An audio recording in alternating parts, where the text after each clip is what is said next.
ನಮಸ್ಕಾರ ವೀಕ್ಷಕರೇ. ಸೊ ಗುರುವರ್ದು ಮತ್ತೊಂದು ಕೇಸು ಲೈನಿಗೆ ತೊಗೊಂಡಿದ್ದೀವಿ. ಅವರು ಒಂದು ಉನ್ನತ ಹುದ್ದೆಯಲ್ಲಿರೋರು, ಸಮಾಜದಲ್ಲಿ ಒಂದು ರೆಸ್ಪೆಕ್ಟ್ ಆಗಿರೋ ಒಂದು ಗಣ್ಯರು ಅಂತ ಕರಿಬೋದು ನಾವು, ಒಂದು ಸಮಾಜಕ್ಕೆ ಬೇಕಾಗಿರೋವಂಥ ವ್ಯಕ್ತಿಗಳು. ಸೊ ಅವರು ಫುಲ್ ಕಂಪ್ಲೀಟ್ ಏನು ಪರಿಚಯ ಬೇಡ, ಬಟ್ ಕೇಸ್ ಏನಿತ್ತು ಅವ್ರನ್ನ ಡೈರೆಕ್ಟಾಗಿ ಫಸ್ಟ್ ಮಾತಾಡಿಸ್ತೀನಿ. ಅದಾದಮೇಲೆ ಅವ್ರದ್ದು ಯಾವ ಥರ ಗುರುವರ ಸಮಸ್ಯೆನ ಬಗೆಹರಿಸ್ಕೊಟ್ರು ಆ ವಿಚಾರ ತೊಗೋತೀನಿ. ಡೈರೆಕ್ಟ್ ಅವ್ರ ಜೊತೆ ಮಾತಾಡೋಣ ಫಸ್ಟ್. ಸರ್ ನಮಸ್ತೆ. ನಮಸ್ಕಾರ ಸರ್. ಸರ್, ಈಗ ಡೈರೆಕ್ಟು ನಿಮ್ಮದು ಒಂದು ಸಮಸ್ಯೆಗೆ ಮಾತಾಡ್ಬಿಡೋಣ ನಾವು. ಸೊ ಯಾವ ಥರದ್ದೊಂದು ಸಮಸ್ಯೆ ನೀವು ಎದುರಿಸ್ತಾ ಇದ್ರಿ, ಆಮೇಲೆ ಅದಕ್ಕೆ ಅಂದರೆ ಆ ಎಫೆಕ್ಟ್ಗಳು ಫಸ್ಟ್ ಹೇಳಿ ಸರ್, ಏನಾಗಿತ್ತು ಅಂತ. ಅಂದ್ರೆ ತುಂಬಾ ಮೈಕೈ ನೋವು, ಜಾಯಿಂಟ್ ಪೇನ್ಸು, ಫೋಕಸ್ ಮಾಡಕ್ಕಾಗಲ್ಲ, ಯಾವಾಗ್ಲೂ ಆಬ್ಸೆಂಟ್ ಮೈಂಡೆಡ್ ಆತರ ಆತರ ಇತ್ತು. ಅದೇ ಈ ತರ ಇದ್ದಾಗ ಸ್ವಲ್ಪ ಮುಂದಕ್ಕೆ ಬರೋದು ಸ್ವಲ್ಪ ಕಷ್ಟ ಆಗುತ್ತೆ ಜೀವನದಲ್ಲಿ. ಅಂದ್ರೆ ಎಲ್ಲಾ ಕೆಲಸ, ಎಲ್ಲ ರೆಸ್ಪಾನ್ಸಿಬಿಲಿಟಿ ಮಾಡ್ಕೊಂಡು ಬರ್ಬೇಕಂದ್ರೆ ಕಷ್ಟ ಆಗುತ್ತೆ, ಯಾವಾಗ್ಲೂ ಆಬ್ಸೆಂಟ್ ಮೈಂಡೆಡ್ ಹಿಂಗೆಲ್ಲ ಇತ್ತಂದಾಗ. ಸೊ ಎಷ್ಟು ವರ್ಷಗಳಿಂದ ಈ ಥರ ಸರ್ ಸಮಸ್ಯೆ ಇತ್ತು ನನಗೆ ಬಹಳ ವರ್ಷದಿಂದ. ಅದು ಒಂಥರ ಹೆಂಗಾಗ್ಬಿಟ್ಟಿತ್ತಂತ ಇದೇ ನಾರ್ಮಲ್ ಅಂತ ಅನ್ನೋ ತರ ಆಗೋಗ್ಬಿಟ್ಟಿತ್ತು. ಅದಕ್ಕೆ ಸೆಟ್ ಆಗಿಬಿಟ್ಟಿದ್ರಿ ನೀವು? ಅದಕ್ಕೆ ಇದೇ ನಾರ್ಮಲ್ ನಮ್ದು, ಹಿಂಗೆ ನಾವು ಅಂದ್ರೆ ಒಂದು ಕತ್ತರಷ್ಟೇ ಕೆಲಸ ಮಾಡ್ಬೇಕು ಅನ್ನೋ ತರ ನಾರ್ಮಲೈಸ್ ಆಗೋಗ್ಬಿಟ್ಟೆ. ಇವಾಗ ಸ್ವಲ್ಪ ಫ್ರೀ ಆಗೋ ತರ ಸ್ವಲ್ಪ. ಓಕೆ, ಅಂದರೆ ನಿಮಗೆ ಅದು ಎಫೆಕ್ಟ್ಗಳು ಯಾವ ಥರ ನಿಮ್ಮ ಒಂದು ಅಬ್ಸರ್ವೇಷನ್ ಆಗ್ತಾ ಇತ್ತು? ಎಲ್ಲೆಲ್ಲಿ ಯಾವ ಥರದ್ದು ಫೀಲಿಂಗ್ ನಿಮ್ಗೆ ಕೊಡ್ತಾ ಇದ್ದಿದ್ದು ಅದು ಸಮಸ್ಯೆ? ಅಂದ್ರೆ ಆ ಒಂದು ಅದೇ ಮೈಂಡಿಗೆ ಬಂದ್ರೆ ಅಲ್ಲಿ ಆಬ್ಸೆಂಟ್ ಮೈಂಡೆಡ್ ಅಂದ್ರೆ ಯಾವಾಗ್ಲೂ ನಾವು ಯಾವ್ದೋ ಯೋಚನೆಯಲ್ಲಿ ಇರುತ್ತೆ, ಅದು ಫೋಕಸ್ ಮಾಡಕ್ಕಾಗಲ್ಲ, ಮಾಡೋ ಕೆಲ್ಸದ ಮೇಲೆ ಆ ತರ. ಓಕೆ. ಬಾಡಿಗೆ ಬಂತಂದ್ರೆ ಆಲಸ್ಯ ತೀರಾ. ಎದ್ದು ಬೆಳಿಗ್ಗೆ ಎದ್ದು ಆಚೆ ಹೋಗೋದಕ್ಕೆ ಒಂದು ಮೋಟಿವೇಶನ್ ವಿಡಿಯೋ ನೋಡ್ಬೇಕು ಅನ್ನೋ ಅಂದ್ರೆ ಒಂದು ಉತ್ಸಾಹನೇ ಇಲ್ಲ ತರ. ಆಮೇಲೆ ಹೋಗ್ಲಿ ರಿಸಲ್ಟ್ಸ್ ಅನ್ನ ಚೆನ್ನಾಗಿ ಬರ್ತಾ ಇದೆ ಅಂದ್ರೆ ಅದು ಇಲ್ಲ. ಒಂದು 10 ರೂಪಾಯಿ ಕೆಲಸ ಮಾಡಿದ್ರೆ 8 ಭಾಗ ರಿಸಲ್ಟ್ಸ್ ಬರ್ತಿತ್ತು ಅಂತಾರ. ಓಕೆ, ಅಂದ್ರೆ ಎಫೆಕ್ಟ್ ನೀವೇನಾಗ್ತಿರೋ ಅದ್ರದ್ದು ಪ್ರತಿಫಲ ಸಿಗ್ತಾ ಇಲ್ಲ ಲೈಫಲ್ಲಿ? ಬಹಳ ಕಡಿಮೆ, ಬಹಳ ಅಂದ್ರೆ ಬಹಳ ಕಡಿಮೆ. 200-300% ಎಫೆಕ್ಟ್ ಹಾಕಿದ್ರೆ 35% ಮಾರ್ಕ್ಸ್ ಬಂದ್ರೆ ಮುಂದಕ್ಕೆ ಹೋಗ್ಬೋದು. ಆ ತರ ತುಂಬಾ ಕಷ್ಟ ಆಗುತ್ತೆ.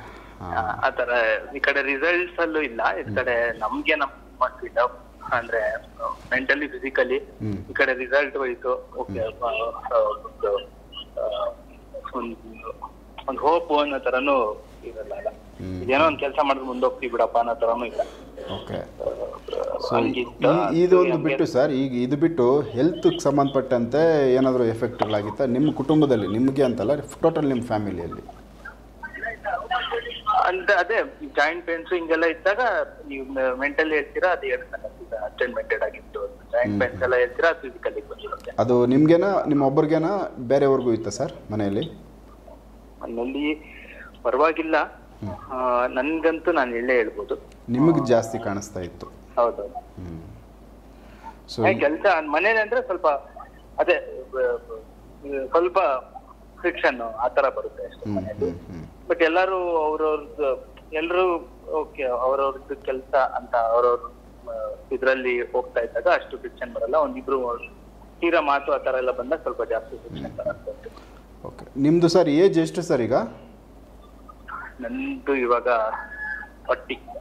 ಸೊ ಈ ಏಜಲ್ಲಿ ಜಾಯಿಂಟ್ ಪೇನ್ಸು ಎಲ್ಲನೂ ಸಾಮಾನ್ಯವಾಗಿ ಬರೋದಿಲ್ಲ, ಸೊ ಅಷ್ಟೊಂದು ಎಫೆಕ್ಟ್ ಆಗಲ್ಲ, ಯಾಕಂದ್ರೆ ಗಟ್ಟಿ ಇರ್ತೀವಿ. ಮುಂಚೆಯಿಂದ ಇತ್ತು, ಮುಂಚೆಯಿಂದ ಅಂದ್ರೆ ಇತ್ತು ಸಾಕಷ್ಟು. ಇದ್ರಿಂದ ನನ್ಗೊಂಥರ ಇದು ನಾರ್ಮಲ್ ಏನೋ ಅನ್ನೋ ತರ ಆಗ್ಬಿಟ್ಟಿತ್ತು.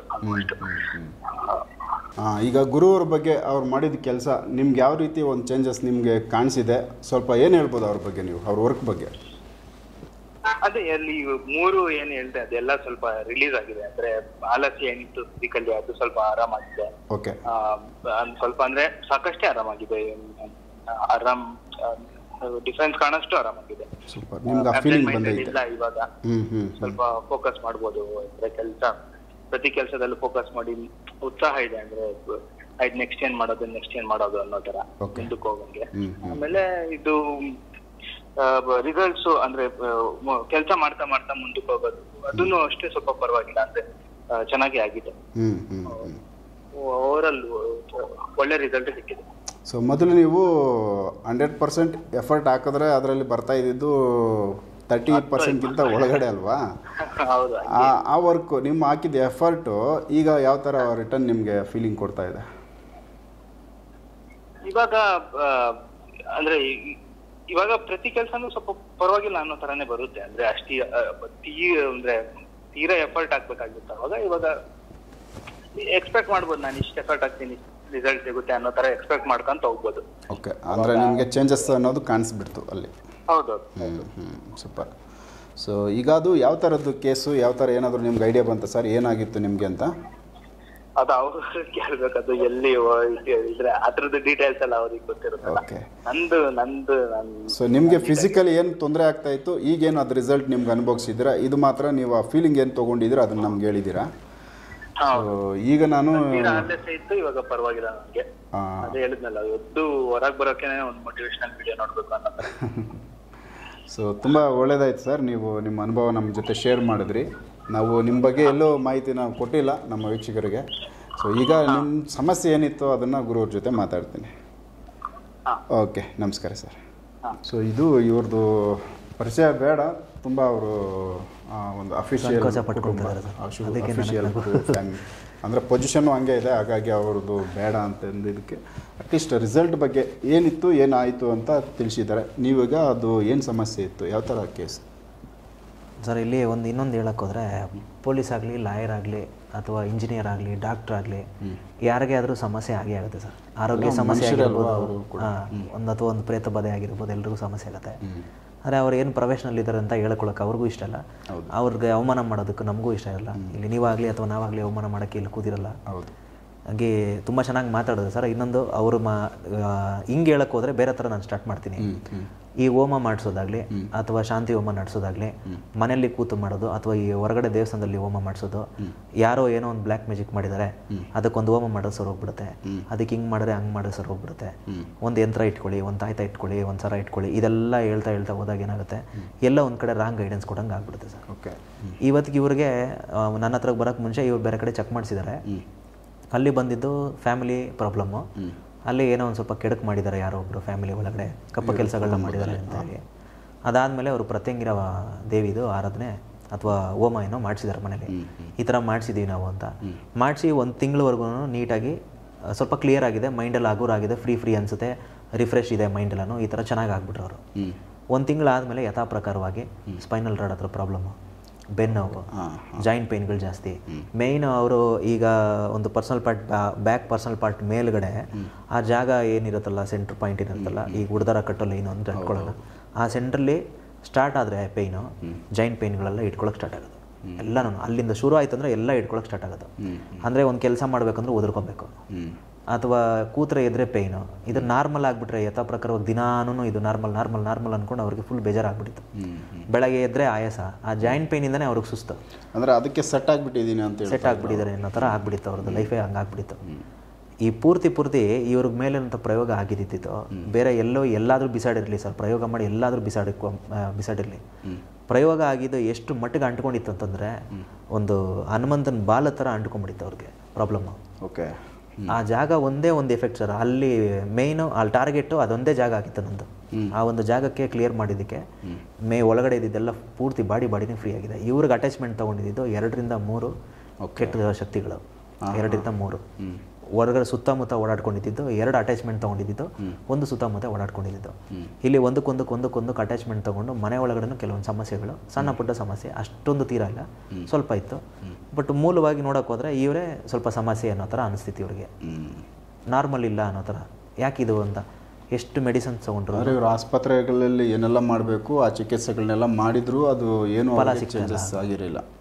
ಮೆಡಿಸಿನ್ಸ್ ತೊಗೊಂಡ್ರು ಕ್ಲಿಯರ್ ಆಗ್ತಾ ಇಲ್ಲ. ಸೊ ಆಗ ಅವ್ರಿಗೆ ಕನ್ಫರ್ಮ್ ಆಗಿದೆ ಇದು ಮೆಡಿಸಿನ್ದು ಸಮಸ್ಯೆ ಅಲ್ಲ ಅಂತ. ಆಮೇಲೆ ಅವ್ರು ನಿಮ್ಮನ್ನು ಸಂಪರ್ಕ ಮಾಡಿದ್ರು. ಈ ಪೂಜೆಗಳೆಲ್ಲ ತಿಪ್ಪೆ ಸಾರಿಸಿದಂಗೆ ಇರ್ತದೆ ಮೇಲ್ಗಡೆ ಕೆಲವೊಂದು. ಬಿಫೋರ್ ಬೇರೆ ಕಡೆ ಮಾಡಿಸಿದ್ದಾರೆ ಅವರು, ಬಟ್ ಅದು ವರ್ಕ್ ಆಗಿಲ್ಲ. ಬಟ್ ಮೇಲೆ ಕೆಲವೊಂದು ಪೂಜೆಗಳಾಗ್ತವೆ. ಅಂದರೆ ಮಹಾಮೃತ್ಯುಂಜಯ ಹೋಮ ಎಲ್ಲ ಮಾಡಿಸಿದಾಗ ಆಯಸ್ಸು ಗಟ್ಟಿ ಆಗ್ತದೆ. ಆಯಸ್ಸು ಗಟ್ಟಿ ಆಗೋದ್ರ ಜೊತೆಗೆ ಆರೋಗ್ಯನೂ ವೃದ್ಧಿ ಆಗಬೇಕು. ಇಲ್ಲ ಆಯಸ್ಸು ಗಟ್ಟಿ ಮಾಡಿ ಆರೋಗ್ಯನ ಹಾಳು ಮಾಡಿದ್ರೆ ಪ್ರಯೋಜನ ಇಲ್ಲ. ಹಾಗಾದಾಗ ಏನಾಗುತ್ತೆ, ನಾವು ಮಾಡಿದ ಪ್ರೇತ ಉಚ್ಚಾಟನೆ, ದಿಗ್ಬಂಧನೆ ಪೂಜೆ ಏನಿರುತ್ತಲ್ಲ, ಮೇಯ್ನ್ ನಮ್ಮದು ದಿಗ್ಬಂಧನೆ ಪೂಜೆ ಪೂಜೆ ಮತ್ತು ಪ್ರೇತ ಉಚ್ಚಾಟನೆ, ಇದೆರಡೇ ನಮ್ಮದು ಕೆಲಸಗಳು. ಇವರು ಎಷ್ಟೋ ತಾಯ್ತಗಳು, ಯಂತ್ರಗಳು, ಸರಗಳು, ಏನೇ ಒಂದು ಬಳೆ ಉಂಗುರ ಏನೇ ಬಳಸಿದ್ರು ವರ್ಕ್ ಆಗ್ತಾ ಇರಲಿಲ್ಲ, ಸರಿ ಹೋಗ್ತಾ ಇರಲಿಲ್ಲ. ಓಕೆ. ಇಲ್ಲಿ ಇನ್ನೊಂದು ಓಪನ್ ಆಗಿ ಹೇಳ್ಬೇಕಂದ್ರೆ ಸರ್, ಇದು ಒಳ್ಳೆ ಟಾಪಿಕ್ ನನಗೆ ಈಗ ನೆನಪಾಯ್ತು.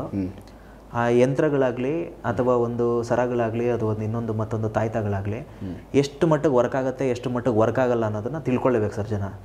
ಇಲ್ಲಿ ಒಂದಷ್ಟು ಸೀಕ್ರೆಟ್ಸ್ಗಳಿದ್ದಾವೆ.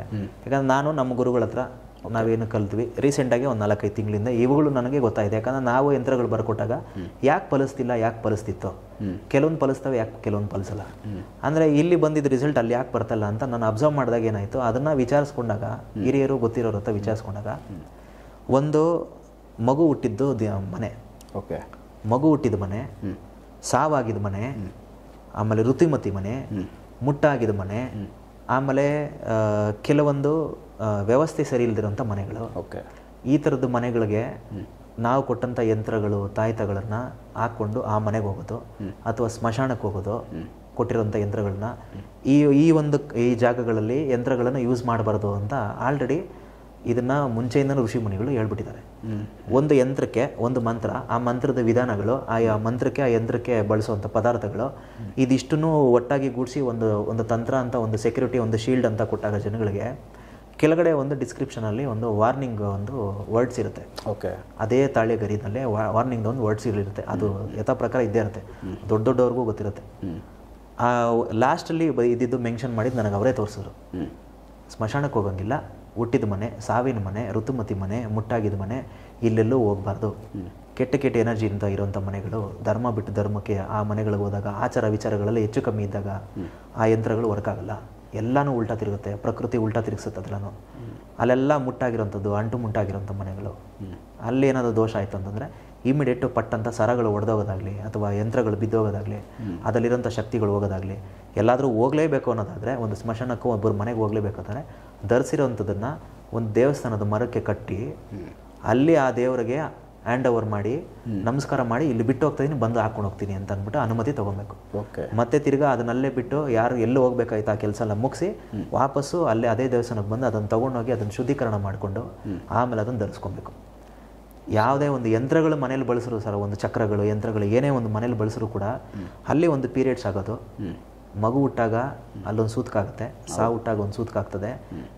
ಈ ಥರದ್ದು ಅಂಡು ಮುಂಟು ಇದ್ದಾಗ ಮನೆ ಒಳಗಡೆ ಒಂದು ಸಾಲಿಗ್ರಾಮ ಇಟ್ರೂ ತಪ್ಪೇನೆ. ಸಾಲಿಗ್ರಾಮ ಅಂದಾಗ ನಮ್ಮ ಬ್ರಾಹ್ಮಣವರು ಎಷ್ಟು ನೀಟಾಗಿ ಸ್ವಚ್ಛವಾಗಿ ನೋಡ್ಕೊಳ್ತಾರೆ.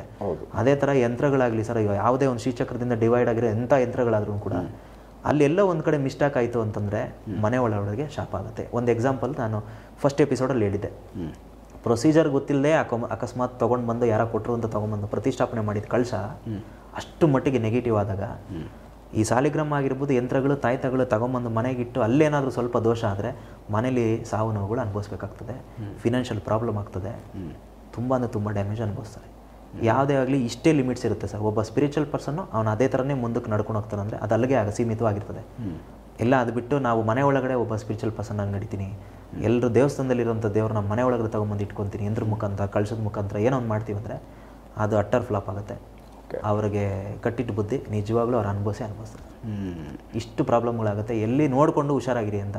ಯಾಕಂದರೆ ಒಂದು ಪೂಜೆ ಆಗಲಿ ಈ ಥರದ್ದೊಂದು ತಂತ್ರಗಳು ಮಂತ್ರಗಳೆಲ್ಲ ಯೂಸ್ ಮಾಡಿದಾಗ ಮನೆ ಒಳಗಡೆ ಒಂದು 10 ರೂಪಾಯಿಗೆ ತಾಯ್ತ ಕೊಟ್ಟರು, 20 ರೂಪಾಯಿ ತಾಯ್ತ ಕೊಟ್ಟರು ಅಂತ ವರ್ಕ್ ಆಗಲ್ಲ ಸರ್. ಯಂತ್ರಗಳೆಲ್ಲ ಡ್ಯಾಮೇಜ್ ಆಗ್ತವೆ. ಓಕೆ. ಅಂದರೆ ಪವರ್ ಇರುತ್ತೆ, ಅವ್ರು ಕೊಡಬೇಕಾದ್ರೆ ಪವರ್ ಇದ್ದೇ ಇರುತ್ತೆ, ಕೊಟ್ಟಿರ್ತಾರೆ. ಹೌದು. ಬಟ್ ಇಲ್ಲಿ ಮನೆಗೆ ಬಂದಾದ್ಮೇಲೆ ಇಲ್ಲಿಂದ ವಾತಾವರಣ ಅದನ್ನು ಡ್ಯಾಮೇಜ್ ಮಾಡುತ್ತೆ. ಇದನ್ನು ಹೇಳಲೇಬೇಕು ಸರ್. ಇಲ್ಲಾಂದ್ರೆ ಕೆಲವರು ಕೊಡೋರು ಹೇಳಲ್ಲ, ಆದರೆ ಹೇಳಲೇಬೇಕು. ಇದನ್ನು ಪಬ್ಲಿಕ್ಕಿಗೆ ಓಪನ್ ಆಗಿ ಗೊತ್ತಾಗ್ಬಿಟ್ರೆ ಒಳ್ಳೇದು. ಯಾಕಂದರೆ ಸರ್ ನಮ್ಮ ಚಾನಲಿಂದ, ಈ ಸ್ವದೇಶ್ ಮೀಡಿಯಿಂದ ಎಷ್ಟೋ ಜನಗಳಿಗೆ ಎಷ್ಟೋ ಇನ್ಫಾರ್ಮೇಷನ್ನು ಸಖತ್ತಾಗಿ ಸಿಕ್ಕಿದೆ, ತುಂಬ ಚೆನ್ನಾಗಿ ಸಿಕ್ಕಿದೆ. ಅದರಲ್ಲಿ ನಮ್ಗೆ ಹೇಳೋಕ್ಕೆ ಇಷ್ಟ ಆಗುತ್ತೆ. ತಿಳ್ಕೊಂಡ್ಬಿಟ್ರೆ ಅವ್ರಿಗೂ ಇಲ್ಲೆಲ್ಲ ಒಂದು ಕಡೆ ಬೇರೆ ಬೇರೆ ಅಕ್ಕಪಕ್ಕ ಚಾನಲ್ಗೆ ಮುನ್ಸ್ದಾಗ ಇಲ್ಲಿ ಇನ್ಫಾರ್ಮೇಷನ್ ಚೆನ್ನಾಗಿದೆ, ಇಲ್ಲಿ ಹುಡುಕಿದಾಗ ನಮ್ಗೇನಾದ್ರು ಒಂದು ಒಳ್ಳೆ ಸಿಗುತ್ತೆ ಅಂತ ಎಕ್ಸ್ಪೆಕ್ಟೇಷನ್ ಇಟ್ಕೊಂತ ಬರೋ ಜನಗಳಿಗೆ ತೃಪ್ತಿ ಆಗಲಿ ಅನ್ನೋ ಒಂದು ಕಾರಣಕ್ಕೆ ಈ ಡೀಟೇಲ್ ಬಿಟ್ಕೊಡ್ಬೇಕಂತ ಆಸೆ ಆಗುತ್ತೆ. ಇಲ್ಲ, ತುಂಬ ಒಳ್ಳೇದು ಈ ವಿಚಾರ. ಯಾಕಂದರೆ ಸಾಕಷ್ಟು ಕಡೆ ನಮ್ಮ ವೀಕ್ಷಕರು ಆಗ್ಬೋದು, ಮಾಮೂಲಿ ಪಬ್ಲಿಕ್ ಹೋಗಿ ಏನೋ ಒಂದು ಅಲ್ಲಿಂದ ಪೂಜೆ ಮಾಡಿ ತಗೊಂಬರ್ತಾರೆ ಶುದ್ಧವಾಗಿ. ಹೌದು. ಬಟ್ ಇಲ್ಲಿ ಮನೆ ಕಡೆ ಈ ವಾತಾವರಣ ನೀವು ಹೇಳಿದ ರೀತಿಯನ್ನೆಲ್ಲ ಆದಾಗ ಆ ಶಕ್ತಿ ಇಲ್ಲಿ ಕಳೆದೋಗುತ್ತೆ. ಬಟ್ ಅವ್ರಿಗೆ ಕೆಲಸಗಳಾಗಿಲ್ಲ ಅಂದಾಗ ಅವಾಗ ಅನುಭವಕ್ಕೆ ಬರುತ್ತೆ, ತಂದೆ ನಾನು ಏನೂ ಕೆಲಸ ಆಗಿಲ್ಲ ಅಂದಾಗ. ಬಟ್ ಅದು ಎಫೆಕ್ಟ್ ಇಲ್ಲಿ ಏನಾಗೈತೆ ಅನ್ನೋದು ಅವ್ರ ಗಮನದಲ್ಲಿ ಇರಲ್ಲ. ಸೊ ಇದು ಕೂಡ ಒಂದು ಇಂಪಾರ್ಟೆಂಟ್ ಐತೆ. ಸೊ ಇದು ನಿಮ್ಮ ಪ್ರಕಾರ, ನಿಮ್ಮ ಒಂದು ವಿಚಾರಗಳಲ್ಲಿ ನೀವು ಯಾಕಂದರೆ ಇಷ್ಟು ದಿವಸದಲ್ಲಿ ಈ ಫೀಲ್ಡಲ್ಲಿ ಇರೋದ್ರಿಂದ ಮತ್ತು ನಿಮ್ಮ ಗುರುಗಳು ಈ ವಿಚಾರ ಅಂತ ತಿಳಿಸಿರೋದ್ರಿಂದ ಇದು ನಮ್ಮ ವೀಕ್ಷಕರ ಗಮನಕ್ಕೆ ಹೋಗಿದೆ. ನಾವು ಗೊತ್ತಿಲ್ಲದೆ ತಪ್ಪು ಮಾಡ್ಕೊಂಡಿದ್ದಕ್ಕೆ ಆ ತಪ್ಪು ಜನ ಮಾಡಬಾರ್ದು, ಅವ್ರು ಎಚ್ಚೆತ್ಕೊಳ್ಳಿ ಅನ್ನೋ ಕಾರಣಕ್ಕೋಸ್ಕರ ಅವರಿಗೆ ಒಂದು ಸುದ್ದಿ. ತುಂಬ ಇದು ಒಳ್ಳೆಯ ವಿಚಾರನೇ. ಸೊ ವೀಕ್ಷಕರೇ, ಯಾಕಂದರೆ ಈಗ ಎಲ್ಲರೂ ಪೂಜೆ ಪುನಸ್ಕಾರಗಳನ್ನ ಶುರು ಮಾಡಿರ್ತಾರೆ. ಆಲ್ಮೋಸ್ಟ್ ತುಂಬ ಹೆಚ್ಚಾಗಿ ಪುಣ್ಯಕ್ಷೇತ್ರಗಳಿಗೆ ಹೋಗೋದು, ಅಲ್ಲಿಂದ ಏನೋ ಒಂದು ವಸ್ತುನ ಶುದ್ಧವಾಗಿ ತೊಗೊಂಬರೋದು, ಇಲ್ಲ ಯಾರಾದರೂ ಒಬ್ಬರು ಪುರೋಹಿತರು ಪೂಜಾರಿಗಳು ಇಲ್ಲ ಮಾಂತ್ರಿಕರ ಹತ್ರನೋ ಏನೋ ಸಮಸ್ಯೆಗೆ ಅಂತ ಕೆಲವೊಂದಷ್ಟು ವಸ್ತುಗಳನ್ನ ತಗೊಂಬಂದಾಗ ಈ ಒಂದು ವಿಚಾರಗಳಿದ್ದಾಗ ಮನೆಯಲ್ಲಿ ಸಾವು ನೋವು ಇವೆಲ್ಲ ಏನು ಸಮಸ್ಯೆಗಳು ಹೇಳಿದ್ರು, ಆ ಒಂದು ಎಫೆಕ್ಟ್ಗಳಾದಾಗ ಆ ಶಕ್ತಿಗಳಿಗೆ ಆ ಪವರ್ ಕಳ್ಕೊಳ್ಳುತ್ತೆ ಮನೆಯಲ್ಲಿದ್ದರೆ. ಆ ಟೈಮ್ನಲ್ಲಿ ದೇವಸ್ಥಾನಕ್ಕೆ ಹೋಗಿ ಆ ದೇವಸ್ಥಾನದಲ್ಲಿ ಇಟ್ಬಿಟ್ಟು ಆ ಕೆಲಸ ಕಾರ್ಯಗಳು ಮುಗಿಸ್ಕೊಂಡು ಬಂದಾದಮೇಲೆ ಶುದ್ಧಿ ಮಾಡ್ಕೊಂಡು ಮತ್ತೆ ವಾಪಸ್ ಧರಿಸ್ಕೊಂಡಾಗ ಆ ಶಕ್ತಿ ಏನಿರುತ್ತೆ ಅದು ಹಾಗೆ ಕಾಪಾಡ್ಕೊಂಡಿರುತ್ತೆ, ಮತ್ತು ಅದು ಕ್ಯಾರಿ ಆಗುತ್ತೆ. ಸೊ ಆಗದ ಇಲ್ಲಿ ಅದನ್ನು ಮಾಡಿಲ್ಲ ಅಂದಾಗ ಮೈನಸ್ ಆಯಿತು ಅಲ್ಲಿ ಶಕ್ತಿ. ಈಗ ನಾವೇ ಯಾರಿಗೆ ಯಂತ್ರಗಳು ಕೊಟ್ಟರು ಸರ್, ಒಂದು ತುಂಬ ಪವರ್ಫುಲ್ಲಾಗಿ ವರ್ಷಕ್ಕೆ 1 ಸತಿ 2 ಸತಿ ಒಂದು ವೀರಾಂಜನೇಯಂದು ಒಂದು ಯಂತ್ರ ಮಾಡ್ತೀನಿ. ಆ ಯಂತ್ರ ನಮ್ಮದೇ ಸ್ವದೇಶ್ ಮೀಡಿಯಾ ನನ್ನ ಪ್ಲೇ ಲಿಸ್ಟಲ್ಲೇ ಒಂದು ಯಂತ್ರದ ಬಗ್ಗೆನೇ ಮಾತಾಡಿದೆ. ತುಂಬ ಫೇಮಸ್ ಆಯಿತು, ಅದು ಚೆನ್ನಾಗಿ ರಿಸಲ್ಟ್ ಬಂದಿತ್ತು ಒಂದು ಬರೀ ಯಂತ್ರದ ಬಿಗಿನಿಂಗಲ್ಲಿ ಮಾತಾಡಿ. ಅದು ತುಂಬ ರೇರಾಗಿ ರೆಡಿ ಮಾಡ್ತೀನಿ ಸರ್ ಯಾವಾಗಲೂ. ಅದನ್ನು ಕೊಟ್ಟಾಗ ಈ ಪ್ರೊಸೀಜರ್ ಹೇಳೇ ಕೊಟ್ಟಿರ್ತೀನಿ. ಸ್ನಾನ ಮಾಡೋಂಗಿಲ್ಲ ಅದಾಗ್ದಾಗ, ಅಥವಾ ಎಲ್ಲರೂ ಹೋಗ್ತೀರಂದ್ರೆ ಈ ಥರ ಎತ್ತಿಟ್ಬಿಟ್ಟು ಹೋಗಿ, ಅಥವಾ ಮನೇಲಿ ಬಿಟ್ಬಿಟ್ಟು ಹೋಗಿ, ಅಥವಾ ಮರಕ್ಕೆ ಕಟ್ಬಿಟ್ಟು ಹೋಗಿ, ದೇವಸ್ಥಾನದ ಲ್ಯಾಂಡ್ ಓವರ್ ಮಾಡಿ ಯಾರಿಗೂ ಗೊತ್ತಿಲ್ಲದಂಗೆ ಮತ್ತೆ ಬೇಕಾದ್ರೆ ಅಲ್ಲಿ ಮರೆಯಾಗಿ ಇಟ್ಬಿಟ್ಟು ಮತ್ತೆ ಬಂದು ತೊಗೊಂಡೋಗಿ. ಗ್ರೌಂಡ್ ಟಚ್ ಆಗಂಗಿಲ್ಲ, ಪವರ್ ಹೇಳ್ಕೊಳುತ್ತೆ. ಯಾಕಂದ್ರೆ ಗ್ರೌಂಡ್ ಎರ್ತಿಂಗ್ ಇದ್ದಂಗೆ ಸರ್, ಕಾಸ್ಮಿಕ್ ಎನರ್ಜಿ ಆಕಾಶದಲ್ಲಿದ್ದಾಗ ಭೂಮಿದು ಎರ್ತಿಂಗ್ ಇದ್ದಂಗೆ. ಅದು ಒಂದು ಸತಿ ಭೂಮಿಗೆ ಟಚ್ ಆದರೆ ಎಷ್ಟು ಕೊಟ್ಟರು ನುಂಗ್ತದೆ ಭೂಮಿ, ಎಷ್ಟು ಎನರ್ಜಿ ಕೊಟ್ಟರು ನುಂಗ್ತದೆ. ಆ ಶಕ್ತಿನೆಲ್ಲ ಎತ್ಕೊಂಡ್ಬಿಡುತ್ತೆ, ಖಾಲಿ ಆಯಿತು, ಎಳ್ಕೊಂಡ್ಬಿಡುತ್ತೆ, ಎಲ್ಲ ಎಳ್ಕೊಳ್ತಿರುತ್ತೆ. ಅದೆಲ್ಲ ಪ್ರತಿಯೊಂದು ಪ್ರೊಸೀಜರ್ಗಳೆಲ್ಲ ಹೇಳ್ಕೊಟ್ಟೆ ನಾವು ಯಂತ್ರ ಕೊಟ್ಟಿರ್ತೀವಿ, ಏನೇ ಕೊಟ್ಟಿದ್ರು ಕೂಡ. ಸೊ ಇದೆಲ್ಲ ತುಂಬ ಇಂಪಾರ್ಟೆಂಟ್ ವಿಚಾರ. ಇನ್ನೂ ಇದ್ರ ಬಗ್ಗೆ ಏನಾದರೂ ನಾವು ಇನ್ನೂ ಕೇಳಬೇಕು ಇದ್ರ ಬಗ್ಗೆ, ಇಲ್ಲ ಇನ್ನೊಂದಷ್ಟು ಪ್ರಶ್ನೆಗಳಿತ್ತು ಅನ್ನೋರು ಡೈರೆಕ್ಟು ಗುರುವಾರ ನಂಬರ್ನ ಡಿಸ್ಪ್ಲೇ ಮಾಡಿರ್ತೀವಿ. ನೀವು ಡೈರೆಕ್ಟ್ ಅವ್ರಿಗೆ ಫೋನ್ ಹಚ್ಚಿ ಅದ್ರ ಬಗ್ಗೆ ಇನ್ನೂ ಕ್ಲಾರಿಟಿ ಮಾತಾಡ್ಬೋದು, ಮಾಹಿತಿ ಅವ್ರು ಕೊಡ್ತಾರೆ. ಸೊ ನೆಕ್ಸ್ಟ್ ಇನ್ನೂ ಬೇರೆ ವಿಚಾರದಲ್ಲಿ ನಾನು ಗುರುವಾರ ಜೊತೆ ಮಾತಾಡ್ತಾ ಹೋಗ್ತೀನಿ. ಎಪಿಸೋಡ್ ನೋಡ್ತಾ ಹೋಗಿ. ನಮಸ್ಕಾರ.